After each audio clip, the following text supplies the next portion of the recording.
Hello दोस्तों, स्वागत है आप लोग अपने यूट्यूब चैनल प्रयास क्लासेस में।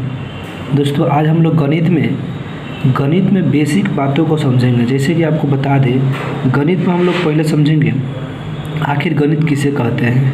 यह गणित पढ़ रहे हैं, गणित किसे कहते हैं। उसके बाद हम लोग पढ़ेंगे क्या दोस्तों, संख्या के बारे में।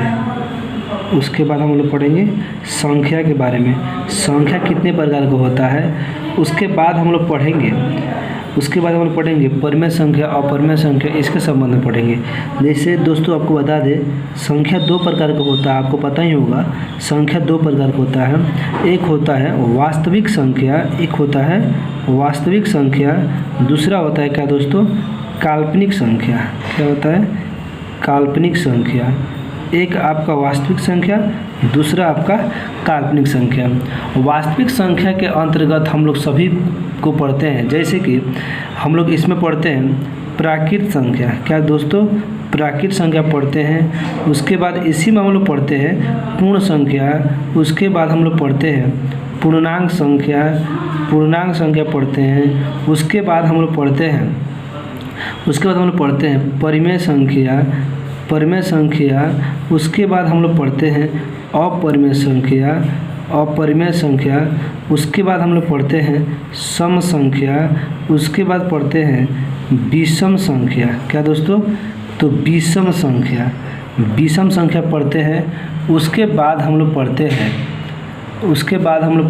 क्या दोस्तों, उसके बाद हम लोग पढ़ते हैं क्या, उसके बाद यहाँ पे हम लिख दे रहे हैं। उसके बाद हम लोग पढ़ते हैं भाज्य संख्या। उसके बाद अभाज्य संख्या। उसके बाद हम लोग पढ़ते हैं भाजक संख्या। क्या होता है, भाजक के बारे में समझेंगे। और उसके बाद हम लोग पढ़ते हैं वास्तविक संख्या। तो अगर वास्तविक संख्या हम लोग को पढ़ ले रहे हैं तो class 10th 9th 11th 12th math बनाने में कोई दिक्कत नहीं होगा। तो हम लोग यहाँ से शुरू करते हैं पहले संख्या से।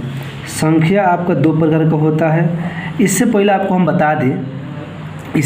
बता दें, सबसे पहले हम लोग समझना होगा एक अंक का सबसे बड़ा संख्या क्या होता है। जैसे कि आपको बता दें, एक अंक का सबसे बड़ा संख्या क्या होता है। जैसे कि यहाँ से 1 2 से लेकर के कहाँ तक जाएगा वो दोस्तों, 9 तक जाएगा। तो हम यहाँ पे लिख दे रहे हैं, यहाँ पे छोटा और यहाँ पे बड़ा। ठीक है दोस्तों, यहाँ पे छोटा और यहाँ पे बड़ा। तो आपसे क्वेश्चन किया जाएगा कि एक अंक की सबसे छोटी संख्या क्या होती है, तो 1 बोलिएगा। क्या बोलिएगा, 1 बोलिएगा। इसी को बोला जाए एक अंक की सबसे बड़ी संख्या क्या होती है दोस्तों, तो यहाँ पे 9 हो जाता है। उसके बाद ऐसे ही हम पूछेंगे 2 अंक का सबसे छोटी संख्या क्या होगा, तो 10 होगा। और इसी को पूछेंगे कि 2 अंक का सबसे बड़ी संख्या क्या होती है दोस्तों, 99 तक होता है, क्योंकि 100 आपका 3 अंक हो जाएगा, तो 99 तक। तो ये हमारा हो जाएगा क्या दोस्तों, 99। ऐसे ही पूछेंगे 3 अंक के सबसे छोटी संख्या, तो हो जाएगा 100। और 3 अंक के सबसे बड़ी संख्या क्या हो जाएगा, तो ये हो जाएगा 99, 999 हो जाएगा।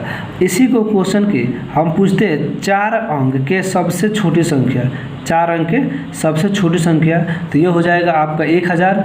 और 4 अंक का सबसे बड़ी संख्या तो क्या हो जाएगा, 9999। तो यहाँ से हम लोग को समझ में आ गया। उसके बाद हम लोग यहाँ पे पढ़ेंगे शून्य का आविष्कार किसने किया था। शून्य का आविष्कार, शून्य का नहीं दोस्तों, शून्य का आविष्कार यानी जीरो का आविष्कार कौन किया था, तो इसका आविष्कार आर्यभट्ट किए थे। कौन किया था, आर्यभट्ट किए था, आर्यभट्ट। तो आर्यभट्ट ये कहाँ के थे, तो ये पाटलिपुत्र के थे। कहाँ के दोस्तों, पाटलिपुत्र के थे। और पाटलिपुत्र यानी पटना का दूसरा नाम क्या है दोस्तों, पटना का दूसरा नाम पाटलिपुत्र है। पहले पाटलिपुत्र ही कहा जाता था, अब पटना बोला जाता है। ठीक है दोस्तों, अगर वीडियो पसंद आए तो लाइक सब्सक्राइब शेयर करना ना